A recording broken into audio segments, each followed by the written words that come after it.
નમસ્કાર મિત્રો, અને આપણી યુટ્યુબ ચેનલમાં ફરી એકવાર તમારું સ્વાગત છે। અને આપણે તમને જે આગળનો બ્લોગ હતો તેમાં બતાવ્યું હતું કે અહીં ખેતરમાં આપણે ઘઉં વાવવાના છે, તો હવે ઘઉં વાવવાની તૈયારી કરીએ છીએ।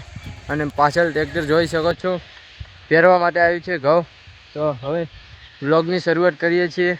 તો બ્લોગને લાઈક, કોમેન્ટ અને સબસ્ક્રાઈબ કરવાનું ના ભૂલતા।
મિત્રો, આપણે ઘઉં પહેરાઈ ગયા છે અને આ દેખો ટ્રેક્ટર ચાલી રહ્યું છે। તો વિડીયોને લાઈક, કોમેન્ટ અને સબસ્ક્રાઈબ કરવાનું ના ભૂલતા।